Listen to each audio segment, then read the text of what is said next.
She had been leaving the books at Harmon's Creek General Store for 3 years before she delivered them in person. This was a practical arrangement that had worked well. The order came in by post from the North Road homestead. She brought the books on her fall and spring routes and left them with Henderson at the general store counter. And Henderson held them for pickup, which happened within a day or two of her delivery based on the receipt dates she had been keeping. She had not met the person on the other end of this arrangement. She had not needed to. The order was always the same, the payment was always prompt, and the arrangement had the particular smoothness of a transaction between two people who understand the system and are not going to complicate it. In the fall of 1883, she added the North Road homestead to her delivery route because her route had shifted, and the homestead was now a reasonable addition rather than an inconvenience. She had no particular expectations about the delivery. She had been driving the book wagon for 4 years and had made several thousand deliveries and had a reasonably accurate mental catalog of what different kinds of orders told you about different kinds of people. The 3-book order on the North Road told her, a person who reads consistently, who has specific tastes, who has found 3 books that work for them and is not in a hurry to find anything else. She had perhaps 50 customers like this.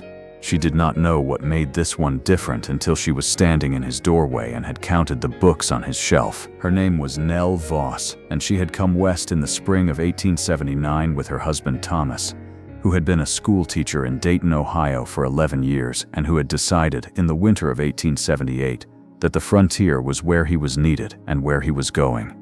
Thomas had been the kind of man who decided things with the combination of conviction and warmth that made it difficult to argue with him. Not because he overwhelmed objections, but because his reasons were usually good and he stated them clearly and he was genuinely interested in whether she agreed or had a better idea. She had not had a better idea. She had agreed to the frontier because Thomas was going and because she had her own reasons for the West that she had not entirely articulated, which were mostly that Dayton had been the same for 11 years and she was 33 years old and the same for 11 more years seemed like a very long time. They had come with Thomas's books, which were considerable, 4 crates of them, organized by Thomas in a system she had learned over 11 years of marriage and which she had maintained after he was gone, because reorganizing them would have required making decisions about what mattered that she was not ready to make. Thomas had died of cholera at the Colorado border in the first week of June 1879, in the particular swift and undignified way that cholera takes people, and she had sat with the wagon at the side of the road for 2 days and then had kept going because stopping felt worse than moving, which was the only logic she had and which turned out to be enough. She had arrived in Colorado territory with a wagon of books and no husband and no school position and no particular plan. The first book she sold was to a rancher's wife outside of Durango who had been crying beside a broken wagon axle in the July heat and who had said, when Nell offered her the choice of something to read while the repairs were made, that she would take anything with a good ending, which she was not currently getting from her own life. Nell had given her Jane Eyre, which has a good ending if you have patience for the middle.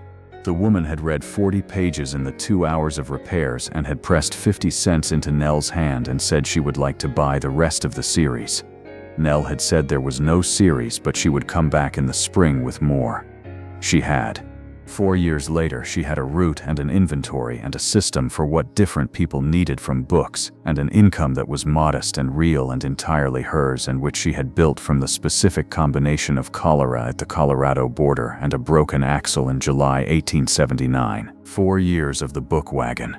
She knew the roads between the territory's settlements the way she knew the books on her shelves, by what came after what, by the connections and the distances. She had built the shelves herself into the wagon bed, with adjustable dividers for different seasons. More poetry in the winters when the homesteads were long and the evenings were longer. More practical texts in the planting seasons when people were too tired to read anything that required them to be anywhere other than where they were. More novels in the long summer evenings when the day's work finished before the light did. She organized by what people actually needed rather than by category, which was a system she had developed through 4 years of watching what happened when a person picked up the right book at the right moment, and what happened when they didn't. The right book at the right moment was the specific project she had been working on for 4 years, and she was getting very good at it. She had opinions about books that were sharper than most people's opinions about anything, and she held them without apology and was usually right, which she knew and which she stated when necessary. She had learned in the selling of them that most people knew what they needed from a book better than they knew how to say what they needed, and her job was to translate between the saying and the needing. She had gotten good at this. It was the best work she had ever done. The inside of Samuel's homestead was what the order history had told her to expect, and also not what she expected. Books on every surface, shelves along 2 walls, stacks on the table, more on the windowsill. A reading chair positioned at the best window with a lamp placed precisely for evening use. This was a homestead organized around reading the way most homesteads were organized around cooking or cattle. It was the central activity, everything else arranged in relation to it. What she had not expected was the north shelf, where she saw her additions. Samuel Aldgate had been on the North Road homestead for 6 years, since 1877, when he and Clara had come west from Pennsylvania with the particular optimism of people who have decided that a different landscape will produce a different kind of life. He had been a carpenter in Pennsylvania and had come west because the territory needed builders and because Clara had wanted the West in the specific way some people want a thing that is not available where they are, not as an escape but as an arrival, as if the thing they were was going to be more fully itself in a different geography. She had been right about this for herself. She had become, in the 3 years they had on the North Road homestead before the fever took her, more herself than he had seen her in Pennsylvania. More wide awake, more specific in her opinions, more willing to say what she thought about things. The books had always been part of this. She had been a reader since she was 8 years old and had come west with 3 crates of books and had read her way through the first winter and the second, and had annotated her way through the third, which was the winter before the fever. He had been alone for 3 years. He was 48 years old and had been building things with his hands all his life, and had the lean, capable build and the particular patience of a craftsman, and he had channeled both the capability and the patience into running the homestead, which he did well. He was not unhappy in the functional sense of the word.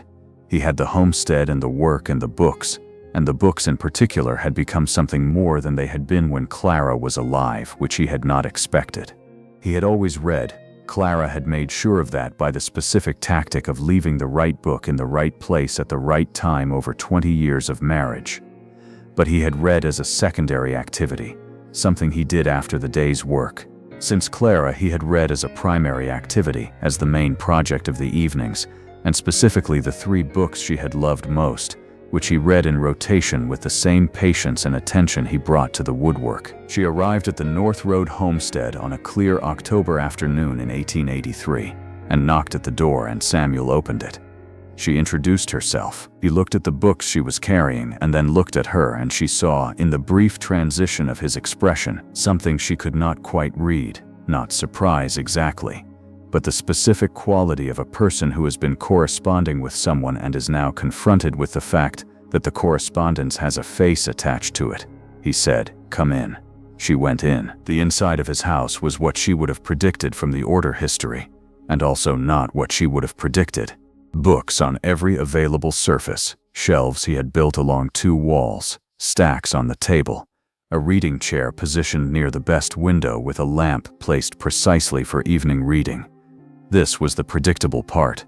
What she had not predicted was the specific arrangement of the north shelf, which was where she saw them, her additions. The 3 titles she had been sending for 3 years, arranged together, multiple copies of each. She counted. Jane Eyre, 4 copies. Pride and Prejudice, 3 copies.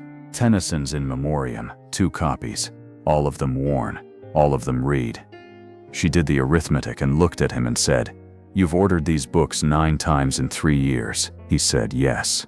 She said, "These books don't wear out that fast." He said, "No." She said, "Then why do you keep ordering them?" He was quiet for a moment.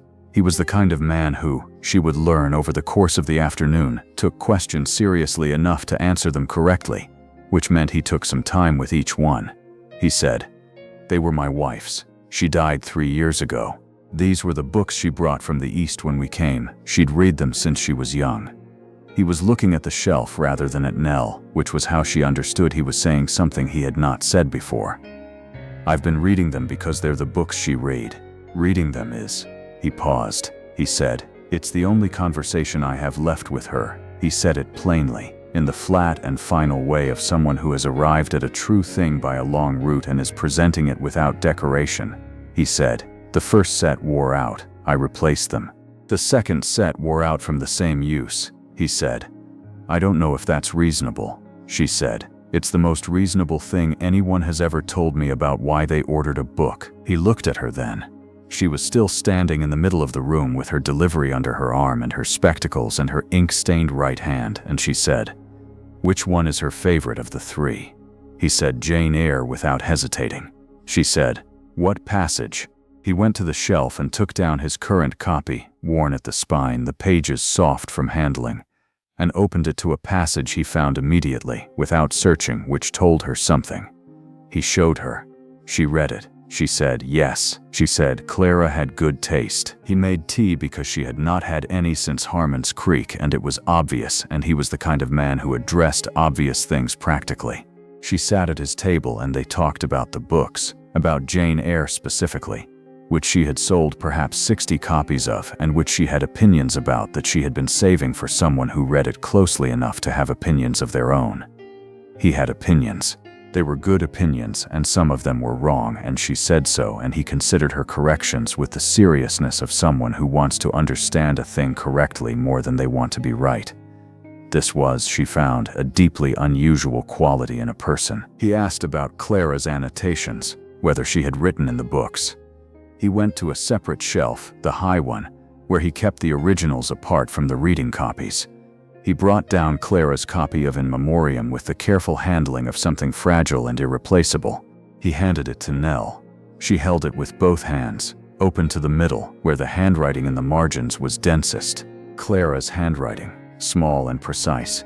A schoolgirl's careful hand that had become a woman's specific hand over years of practice. Writing in margins not as a student recording the text but as a reader answering it, arguing, agreeing, asking questions back.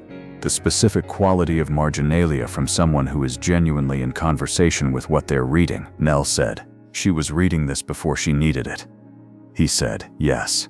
She said, that's how the best readers read. They read toward what they're going to need, before they know they'll need it.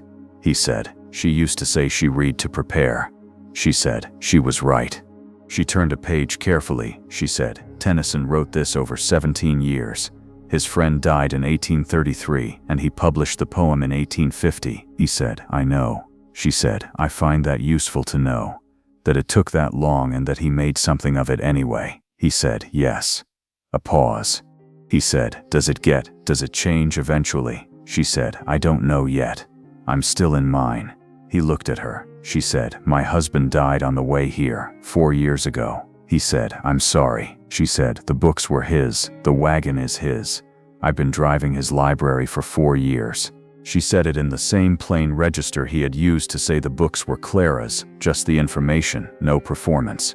And he understood immediately what it meant, which was that she was describing the same thing he was doing, by a different method. He did not say that he understood. She did not need him to say it. She could see him understand, which was the same thing. She told him about Thomas, about the schoolteacher plan and the Ohio winter and the decision she had agreed to, and the cholera at the Colorado border and the 2 days at the side of the road. She told him about the rancher's wife and the broken axle and the 50 cents for Jane Eyre, which had been the beginning of the book wagon in the same accidental way that most things she had built had been accidental.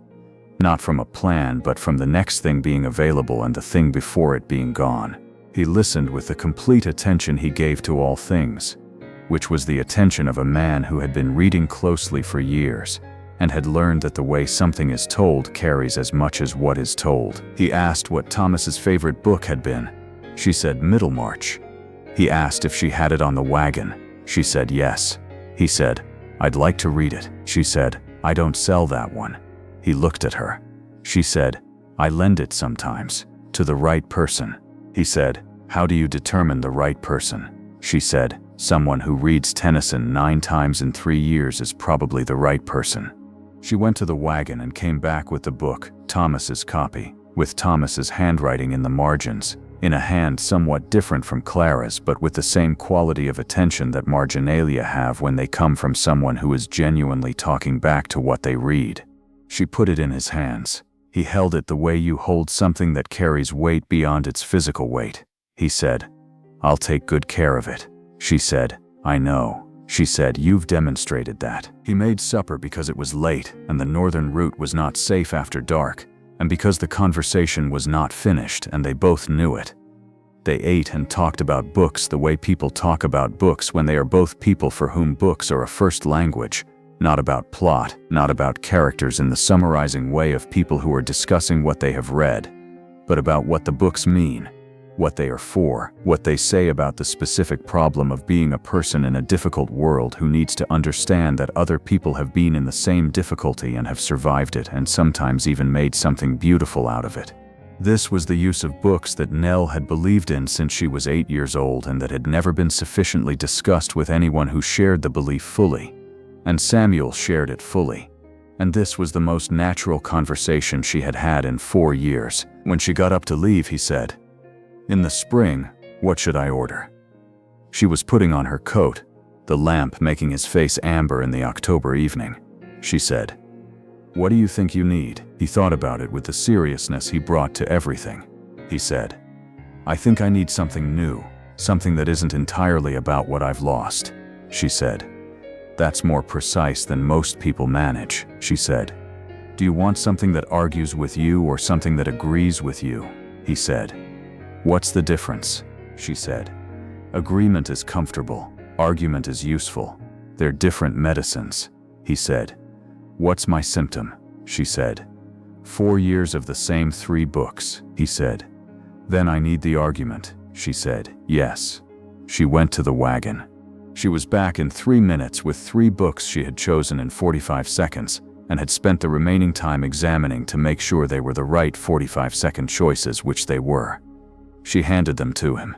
He looked at the titles. He said, "I don't know any of these," she said. "That's the point," she said. "In the spring," he said, "in the spring." He stood at his doorway with 4 new books and 1 borrowed one, and watched her wagon lamp make a small warm shape going north on the road. She thought about the lending on the road north, which was the thinking she had been putting off since the moment she had gone to the shelf for Middlemarch and found she was going to take it down. She had been carrying Thomas's books for 4 years and had told herself, in the moments when she thought about it, that she was not ready to lend them. She had been telling herself this for 4 years and had now discovered it was not true, which was not distressing. It was clarifying. She had not known she was ready until Samuel had asked, which was how most readiness worked. You did not find it in advance of the asking. You found it in the answer. She thought about Clara's annotated margins and Thomas's annotated margins. 2 people reading the same books in different handwriting on different shelves in different states. Both of them talking to the books in their specific voices, and now both of them 3 years gone and their readers still going, which was what books were actually for when you got down to it. She thought about this on the road north and then stopped thinking about it and drove. At the next town she stopped for the night and opened her ledger and wrote the North Road entry and then below it, in her careful hand, 1 word, spring. She had been keeping this ledger for 4 years and had never written a note in it that was not a transaction. She looked at the word for a moment. Then she closed the ledger and put out the lamp and went to sleep, which was the most settled she had felt going to sleep in a very long time.